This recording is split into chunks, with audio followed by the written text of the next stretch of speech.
At Bet365, we don't do ordinary. We believe that every sport should be epic. Every home run, every hit, every inning, every play. From the moments that are legendary to the ones that fly under the radar. See for yourself when you sign up today and get $150 in bonus bets when you bet just $5. Whatever the sport, whatever the moment, it's never ordinary at Bet365. 21 plus only. Must be physically located in Virginia. Gambling problem? Call 1-800-GAMBLER. Terms and conditions apply.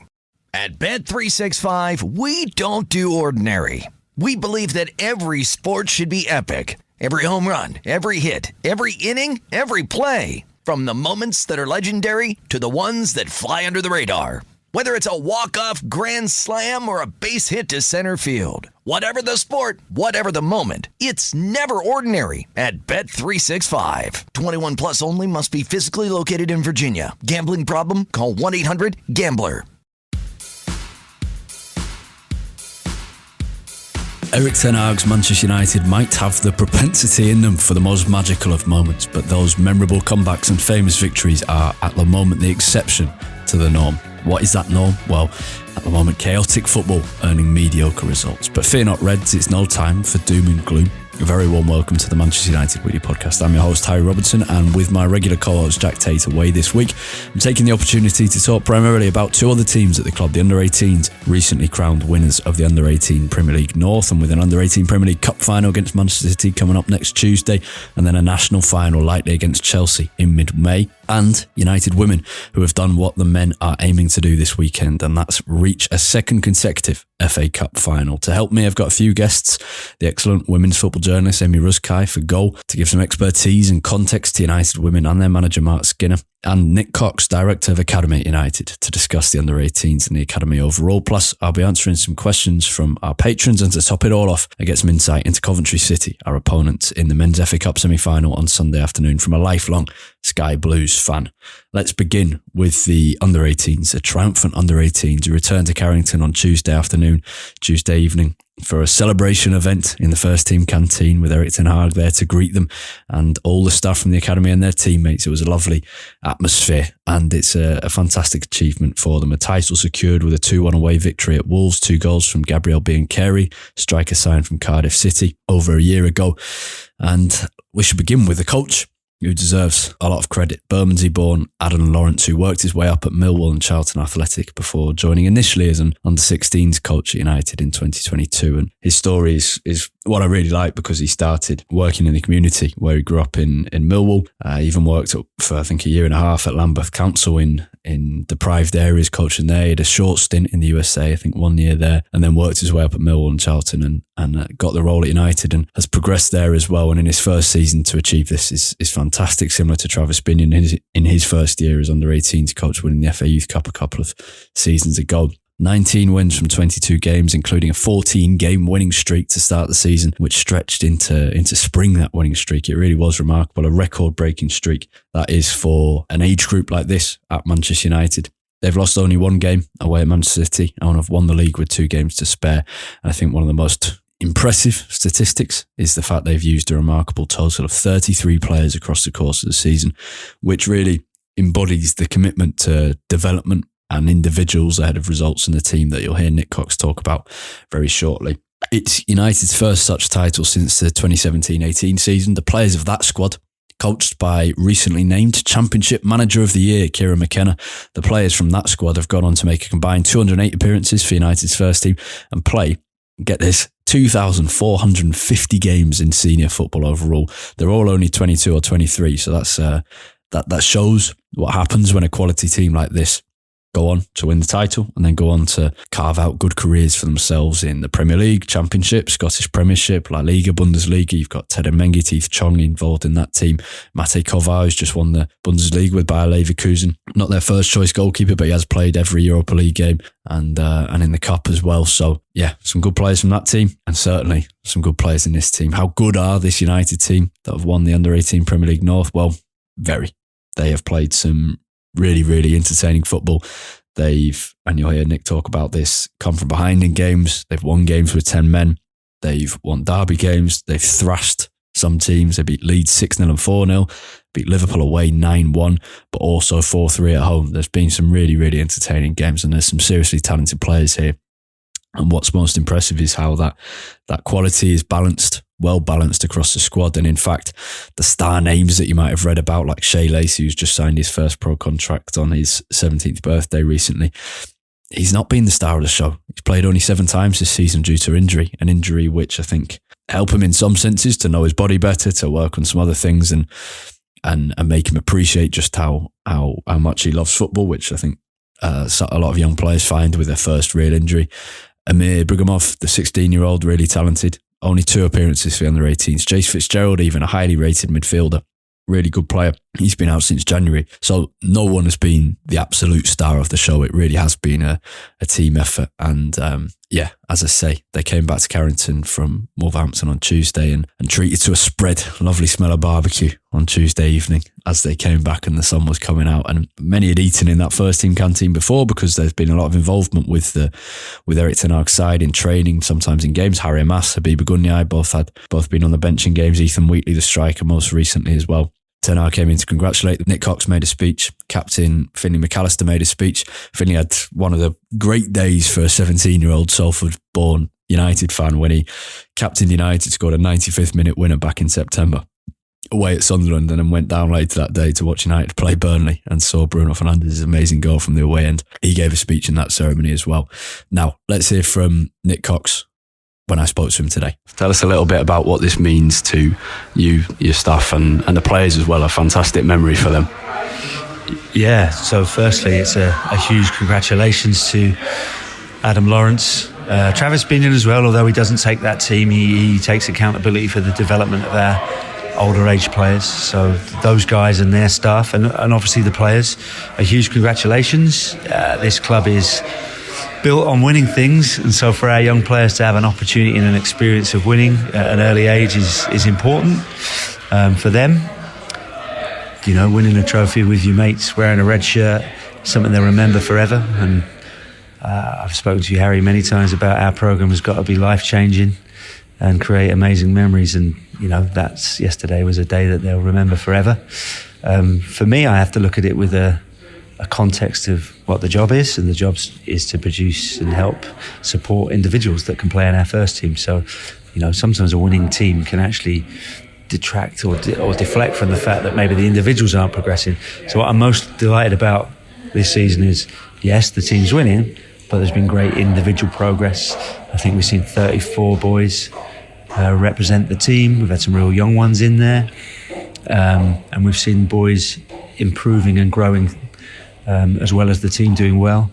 Winning isn't everything, but you get to this age and learning how to win, knowing how to win is quite important. Being a really good teammate, being part of a really efficient team is a skill in itself. The art of winning is a learned thing. So, you know, development and winning towards the end become much the same thing. Wouldn't be necessarily the same approach with our younger age groups. 9, 10, 11, it's about developing the skills and the individuals. But yeah, absolutely, for our youth team boys to have a go at practicing winning, really special. Yeah, I was having a look back at the results this morning, and I think the 2 things that stand out is maybe 3, that period at the start of September where they came from behind. They'd started the season really well, but they came from behind against Forest and Sunderland. Sunderland, yeah. And Sunderland with 10 men, were they? Yeah. I think they were down to 10 men and behind. Yeah. So I actually get quite excited when those things are going off. Yeah. So a team that wins every week comfortably can be quite scary, because it probably means we haven't found the right level of challenge for them.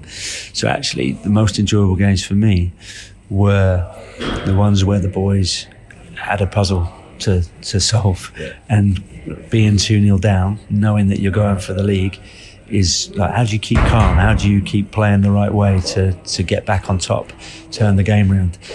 Chasing a game with 10 men, how do you do that? How do you function? How do you address that problem? So I really like the unusual games, the ones where you're expected to win, or the local derby where you're thinking it's going to be really tough.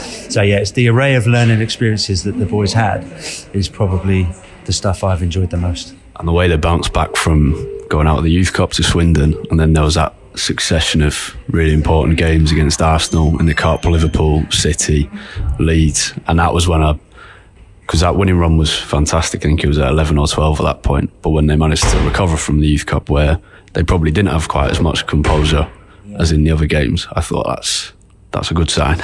Yeah, so the Youth Cup game, again, perversely, I didn't enjoy it, but I came away having learnt a lot, knowing the players had learnt a lot, and so deep down there's a sense of satisfaction that we've found the problem they didn't know how to solve, which is odd. I would have liked to have won. I would have liked to get to the end of the competition or further into the competition, but so be it.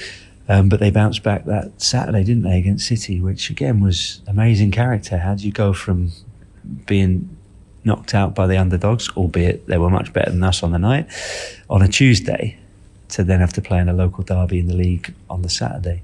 But that week actually summed up a week in the life of the academy quite well, actually. So the outside world saw us play on Tuesday and Saturday, but I think on Wednesday night we had a friendly game here for all the players that hadn't played on the Tuesday. I think we had an under-21s game on the Friday. So actually most of the boys had played a couple of times again before the City game. And so it just is a reminder of how quickly things move, how frantic this place can be, and I mean frantic in a nice way, that we're quickly moving through the learning experiences. Even yesterday, you would have witnessed it, that the lads come back from Wolves. We have a little reception for them here. We pat them on the back, and then whilst we're still kind of talking to the lads behind us out of the window, the under-15s are now kicking off against Bolton in a friendly, and all the staff that are into that fixture. So fast-moving place, learning experiences every minute of the day, and winning in league positions have a context or an importance or a purpose, but they're not everything. Final thing, that event at Carrington yesterday was really nice when they came back, and the first team manager coming in and saying hello and congratulations was lovely. What was he saying to you and Adam? Yep. So we thought it was important to do something a little different. I don't think you can win a trophy in a Manchester United shirt and not stop and savour the moment. So we welcomed the boys back, obviously in a away fixture. We welcomed them back here early evening to the first team canteen. We had a little reception with the staff that weren't at the game. So that included first team staff, Darren Fletcher, and a lot of the staff that have worked with the boys this year. And the manager was there. And I think that was just really nice for the boys to sense and feel that they're part of something bigger than just a youth team, that there is a connection between our youth programme and our first team. There always has been, always will be. It was just nice for him to be able to shake each one of their hands, which he did, a brief conversation with the staff to talk through the game, to share thoughts on actually how the boys had done, because all right, they won, but we got to pick the bones out of what did they do well, what did they not. So there was a little bit of that conversation, and obviously just a little bit of a light-hearted conversation and laughter about the season we've had and what lies ahead for us. It was just really nice. And on to the cup final, should be exciting. Yeah, well, two opportunities really. So on Tuesday we'll play in the Premier League Cup final at Lee against Manchester City, and then we will play in a national final, opposition to be confirmed, in May. So for me, again, I know this is going to be boring, I look at that as two opportunities for two really high-level games in tough environments where our kids are going to learn a lot. So I'm excited about that. But of course, we want to set the boys up to win, because I want them to experience winning. I want them to know what it feels like. It's a good habit to get into. I want them to have a memory that will stick with them forever, regardless of what they achieve in their career. And I guess the national final has a little bit more importance on it, in that that will actually see us qualify. If we were to win the national final, we would qualify for the UEFA Youth League, the under-19s competition next year. So really we're buying ourselves another set of experiences against great opposition in a different type of competition next season. So that's quite important from that point of view as well. Fantastic. Brilliant. Thanks. I think there's a few extra things worth pointing out about this success that didn't quite come across with Nick, and one is the stuff that he's pulled together at United. United have recruited really well in all departments over the last few years at academy level, and the staff has grown massively in size. also in quality and also in breadth. So bigger departments in sports psychology, sports science, as well as coaching, which is the ones that probably get the most attention. And you look at the caliber of individuals that have been brought in and the roles that they had in their previous clubs, and then they've had at United. You take Travis Binion, for example, was academy manager at Sheffield United. He arrived at Manchester United and was the head of player development and coaching for the under 14 to 16 level. He's then worked his way up to under 21 and head of the professional development phase. That's under 17 to 21. Adam Lawrence was head of coaching at Charlton Athletic. Starts off with the under 16s. The current under 16s manager, Martin Drury, was head of coaching and player development at Bradford City. Starts with the under 16s. Dave Hughes, the under 21s assistant, was the head of Cardiff City's academy. Becomes under 21s assistant at United. And I think what's interesting is that United's coaching staff and the rest of the academy staff are not generally ex-pros. So you do have three influential ex-recent Premier League footballers in Paul McShane, who's now working with the under-15s, Tom Huddleston, who succeeded Paul McShane as player coach for the under-21 group, and Phil Jones, who's been working with the under-18s as he completes his UEFA A licence. But generally, although there are many ex-United players who would love some of these roles, the club have chosen not to pursue that path, and instead many of the academy's employees have a history of teaching, often PE, or they've gone to university and got their qualifications there and then grafted their way up. And what that means is everyone you come across in United's academy are, one of their key skills is that they're really good communicators, and that's what really matters in youth football. You've got a mix of newly arrived staff and long-time member of staff. For example, Colin Little, who's under-18s assistant, has been having a big impact on United's youngsters since 2009, including Marcus Rashford, probably most famously. One player joked when Marcus broke through at United that he should give half his wages to Colin. So significant has his impact been on his development. And there's been big developments behind the scenes off the pitch as well. So in communication systems, in sports science and injury prevention, led by head of performance Matt Walker, who joined from Cambridge United in 2022. And that recruitment of staff members hasn't stopped. So the latest major hire was Mick Matthews, who left the Football Association after 26 years. He'd been coaching and he'd been training the next generation of coaches really for the FA, running the UEFA licence course sometimes. He's joined United last November to become Academy Coach Development Manager. So all of this is to say that United have once again become the place to be for ambitious, quality youth developers. And that is one of the key reasons for this success and for the FA Youth Cup success a couple of years ago. But the cup competitions are a bit different. The league is where you see that, where you require that consistency, and United have certainly had that.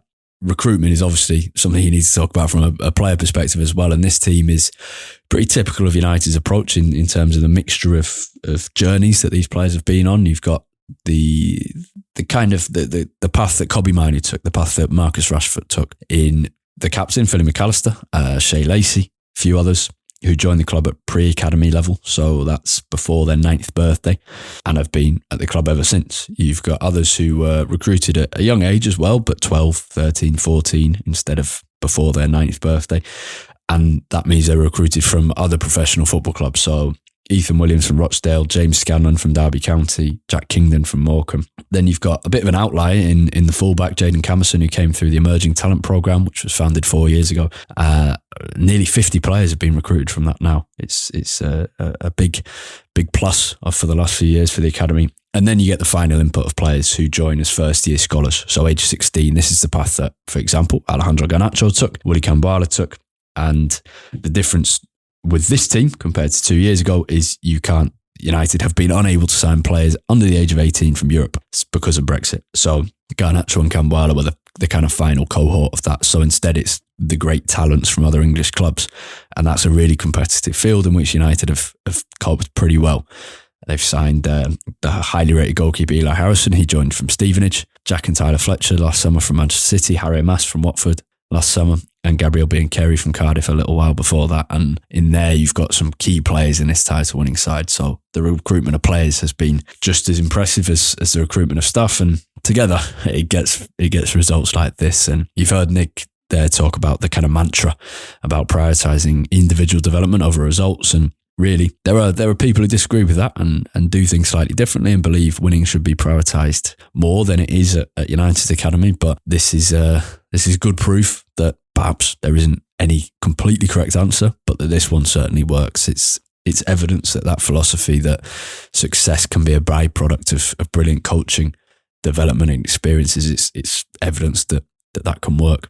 There is one final point to make, and that's the role of overseas tournaments and stretching and the extra games program, stretching players that Nick talked about in our interview, has played in the development of the players this season. I think it's a really important one because speaking to Adam Lawrence and Colin Little as well as Nick, they spoke about how the team has had a real sense of momentum ever since it came back from a trip, a tournament in Croatia. United actually lost in the final 3-0 to Feyenoord after a pretty memorable 5-4 win over Dinamo Zagreb. But the point of those trips is they're fantastic bonding experiences. They're also great places to learn. You play against different kinds of opposition. And Colin was talking about how, there just has been this sense of momentum since they got back from Croatia. That was the second pre-season tournament before the season proper began. The first was the Super Cup in Ameé in Northern Ireland, formerly the Milk Cup. And then between the opening two league fixtures, United competed at the Otten Cup in the Netherlands as well, a small-sided tournament with some strange rules to it, some cool rules to it that we spoke about at the time back in August. And United then played in small-sided competitions in Germany and the Netherlands at under 18s and 19s level in January, and then a 4-day trip to Nice and Monaco in March to take on those two teams. And I was lucky enough to be on that trip. Incredible facilities, loads of learning points for all the players there. You look at the first game back from that trip, 9-1 drubbing of Liverpool. So they clearly have an impact. And I think that's been one of the keys. And speaking to the coaching staff, I think they agree that the energy and the learnings that those trips give have been crucial. And it's something that United are really fortunate because of budgets and ambition are able to do and are ambitious enough to do compared to other clubs in the country. In terms of what the future holds, well, you've heard Nick talk about the under-18 Premier League Cup final against City. There's going to be a national final, which hopefully United can win and get a spot in the UEFA Youth League, which would be really important. And longer term, these players clearly have talent, and it's a really well-balanced squad. And there will be some players from this team who will play for United's first team. If you had to ask about the brightest prospects, lots of people will say Shea Lacey, Ameé Ruszkai. It is worth looking at the players who've been playing up from the under-16. So that's Ameé, Benito Mantato, an electric winger. He scored 5 goals in 6 games, aged only 16 in the 18s this season. Absolutely rapid and a good player. And then you've got Jim Thwaites as well, who's been playing up from the under-16s in midfield, scored a brilliant goal to equalise at Derby and keep United's unbeaten run going before it ended. So those are the 3 who have mainly been playing up. There's a few others as well, and I think that's why the academy is so pleased with it, because the team has changed again and again and still has managed to keep that consistency. But it has certainly been an all-round effort, and there are players like Ethan Wheatley's come on a great deal. Jacob Devaney's been impressive in midfield. Zach Bauman didn't start playing lots of games at the beginning of the season, but has since been a good player for the under-21s and the under-18s. James Scanlon scored a lot of goals. Gabriel Biancheri scored a lot of goals up front. There are some really good players here. What happens with them, I would imagine a couple of them might be looking at very early loan moves next season, even if it's from January. And the next step for lots of them is to impress in the under-21s, and most of them have done. And for some of them, it might be the first team. Harry Maas has been on the bench already. Habib Gunya has been on the bench already. Ethan Wheatley's been on the bench already. So it's a talented squad, one that the club rates a lot. And good luck to them in the final next Tuesday. Now, let's turn attention to another major result in the last week. United women are FA Cup finalists for the 2nd consecutive season, and they got there in the most satisfying of manners. A first ever win over Chelsea, who beat them in the final last season, a team that United have constantly been unable to get over the line against. So to talk about this success and the position of, at times, under pressure manager Marc Skinner, I've got Ameé Ruszkai with me from goal.com. Yeah, so I was covering the game for Goal. Part of my job as the lead women's football writer over at FootballCo. And yeah, I think it was massively significant. I mean, this is a team that Man United have never beaten before, their women's team. And, they were so far away from beating them in January when they played in the league. They come close in seasons gone by. But yeah, this was them. I think it was really smart, really.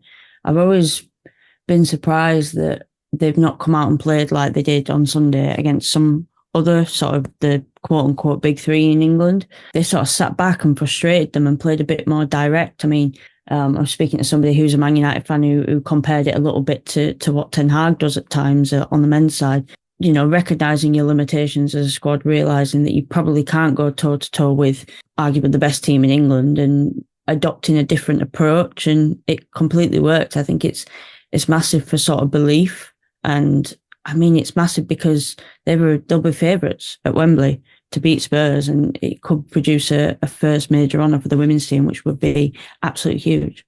Yeah, and in a way it's always a weird one with United women because only be refounded 6 years ago now, but it also feels like a first major trophy has been a long time coming, even though it's only really been a couple of years. But I guess such is the pressure that comes with the name of the club. But Chelsea have always been, if you go back to last season and the season before, when United have been not necessarily in the title race the whole way, but competing for a lot of the time. And these games against Chelsea have been sometimes what have just prevented us from going that next step. So it feels like a significant landmark. It still required some individual brilliance though, didn't it?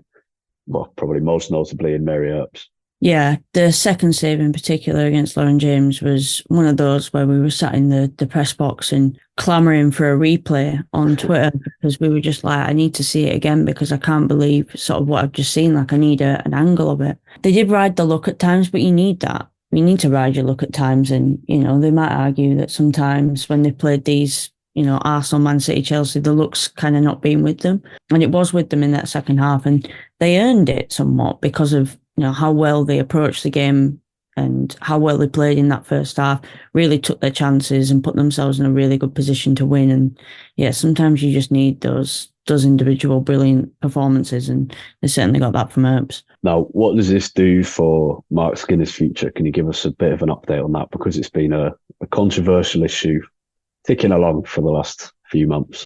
Yeah, I think it was kind of a glimpse at what Man United can be capable of under Marc Skinner. I think we've seen glimpses throughout his tenure.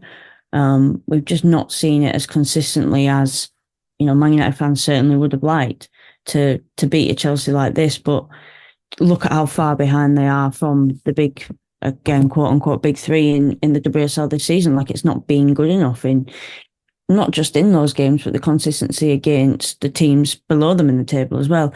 It is just, they need consistency. I think this was a really good day for him because it wasn't just, that, I don't know, Ella Toon scoring 2 goals from 30 yards out, wonder strikes, and they win sort of thing. It was the foundation of this result came from his game plan that he put together and the way he set his team up.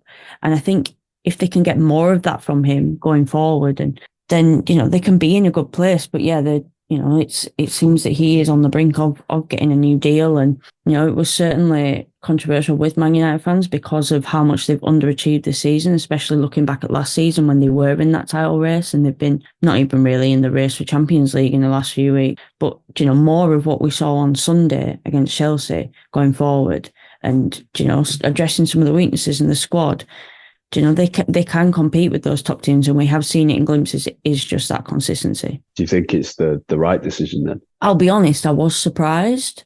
It's hard because it's sort of that behind the scenes, the conversations that the Ineos have had with him and where they see the team going, and, do they see it better to have that stability in a manager that's already there and, kind of invest in him and bring in the signings that he needs to take the team to the next level, and just, it'd be interesting to see how it goes, if it is the case that he stays, and how the next few years go. Like, will they be ruthless if things don't go the way that they anticipate it, or, is it a case of slowly building under him? Because I think, like you said earlier, Man United have also been kind of a victim of their own name as the women's team. Since they come in, it's sort of like, right, win trophies, but actually the people probably didn't realise how big the gap is to Chelsea, Arsenal, Man City, and it is just about closing that. And sometimes that does take more time, and Man United fans want to win now a lot of the time, and there have been spells certainly where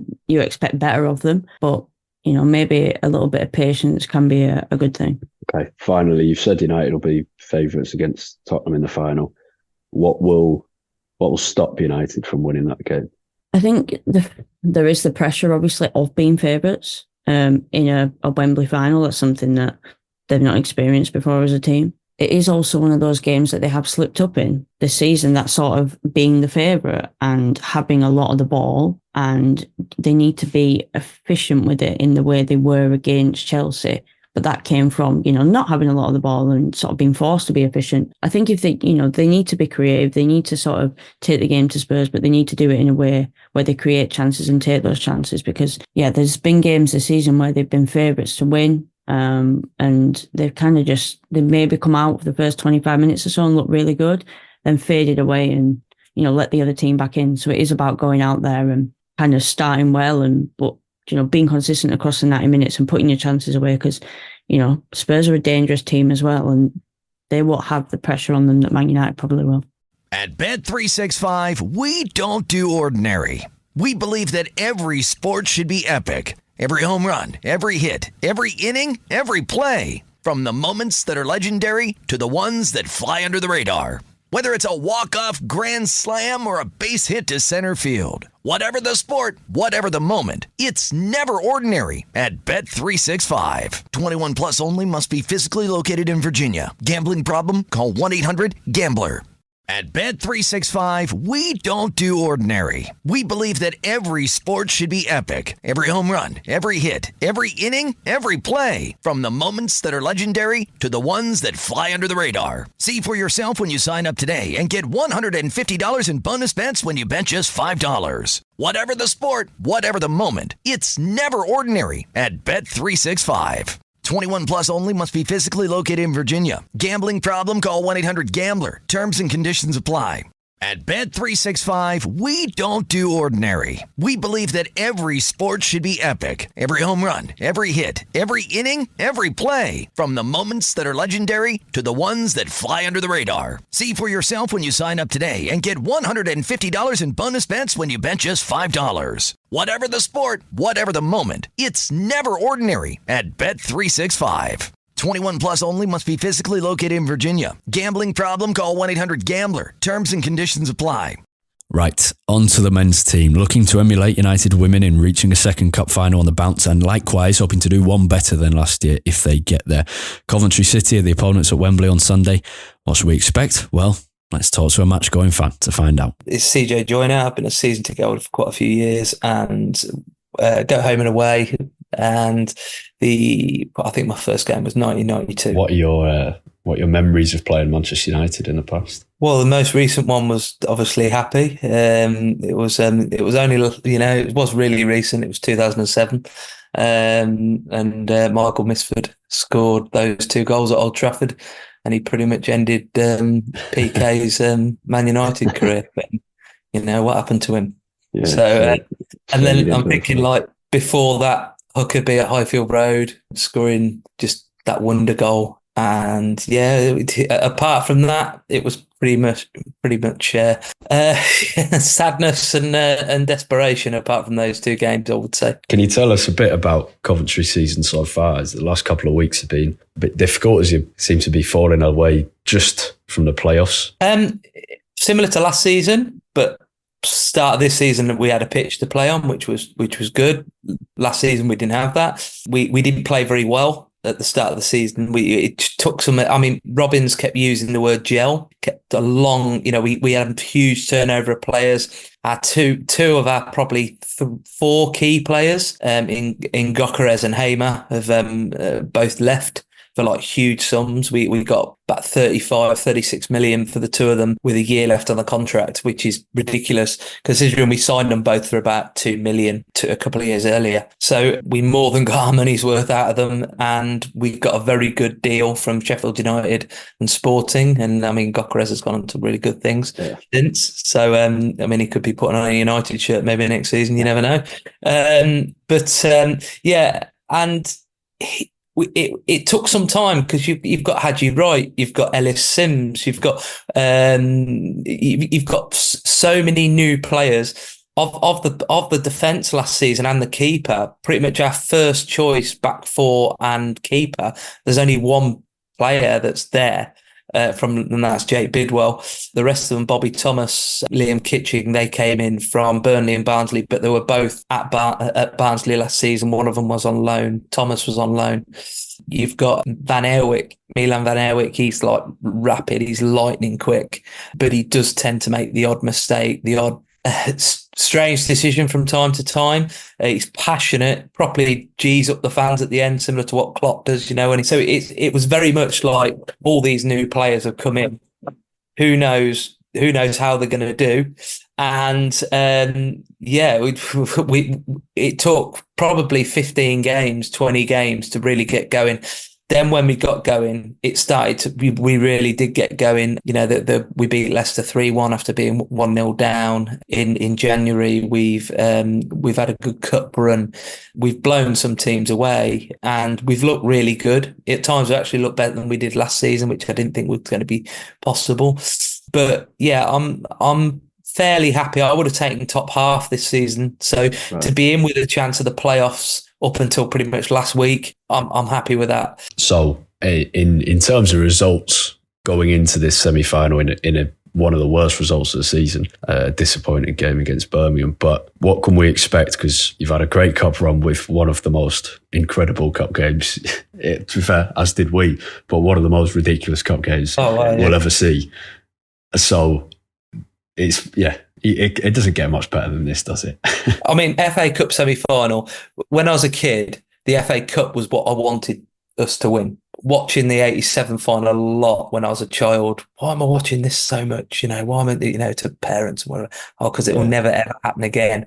And that was one of the all-time great FA Cup finals. It happened a year before we were, before I came along. So I was born in 88.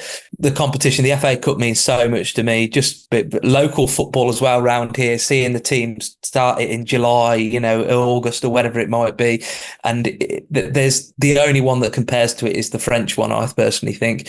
And it's just special, isn't it? So we're going into Sunday thinking we're a part of that. And that quarter-final weekend, there was only one game that let us down, really, which was from your neighbours, and that was the only one we couldn't watch because we were on the way back from Wolves. So I do actually think your game was probably a bit more entertaining than ours, to be honest with you, if I was watching that as a neutral. But I mean, ours was just, and saying that, but ours was just unbelievable. Just to be involved in that. I've never experienced a game where it's just so topsy-turvy. Come from behind before and so on, but never experienced a game like that where it went one way then the other. You had the VAR aspect of it as well, where it just seemed to take half a day to kind of come to a decision. I'm excited for the game on Sunday. I just can't believe we're in an FA Cup semi-final. And quite frankly, we're beating Sheffield Wednesday, Oxford, Maidstone, but Wolves. But ultimately, you've got to do that to get there, haven't you? You can only beat what's in front of you, and we've done it. So and it's something to look forward to on Sunday. Okay, excited for Sunday, but are you confident? I think that if we don't have to be at our best to beat you, correct. But if you've got one or two players, or even one, to be honest, I'm talking Højlund, I'm talking Fernandes, somebody like that just pulls out a very, very, very, very good performance out of the bag, you'll probably end up beating us quite comfortably 2-3-0. Do you know what I mean? It'd be a comfortable 2-0. So that's kind of my viewpoint. I think we do have a chance. I think, as I said, we do have some really quick players, and I love your fulcrum at the back. I love Harry Maguire. I think I'm a big England fan, and I love the bloke, but pace just isn't his strong point, and he doesn't have Kyle Walker next to him playing for Man United, which is obviously a big thing when he's lined up alongside him. I just think if we can play our game, we play better than what we did on. We play more like we did against Wolves than what we did against Blues. Then we have got a chance. We have got a chance, and most of our fans wanted either Chelsea or United, and I don't think anybody wanted Man City realistically. No. But so we were reasonably happy with the draw. So ultimately, I think we have got a chance. I really do. So, under 18s title winners, women's FA Cup finalists, and an FA Cup semi-final approaching. Performances have been poor in the Premier League for United, and it's infuriating. But it's time for us and the players to forget that and set sights on reaching another final. Thank you very much for listening to the Manchester United Weekly Podcast. For more from me, you can subscribe to my weekly newsletter, harryrobinson.substack.com, or you can find a link to that on Twitter at harryrobinson64. Have a fantastic week. Goodbye.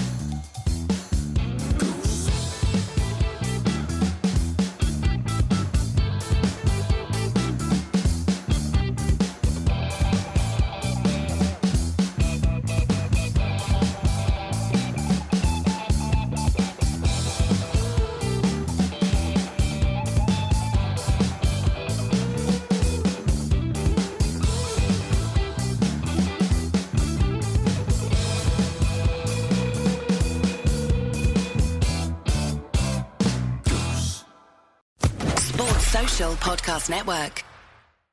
At Bet365, we don't do ordinary. We believe that every sport should be epic. Every home run, every hit, every inning, every play. From the moments that are legendary to the ones that fly under the radar. Whether it's a walk-off grand slam or a base hit to center field. Whatever the sport, whatever the moment, it's never ordinary at Bet365. 21 plus only. Must be physically located in Virginia. Gambling problem? Call 1-800-GAMBLER. At Bet365, we don't do ordinary. We believe that every sport should be epic. Every home run, every hit, every inning, every play. From the moments that are legendary to the ones that fly under the radar. Whether it's a walk-off grand slam or a base hit to center field. Whatever the sport, whatever the moment, it's never ordinary at Bet365. 21 plus only. Must be physically located in Virginia. Gambling problem? Call 1-800-GAMBLER.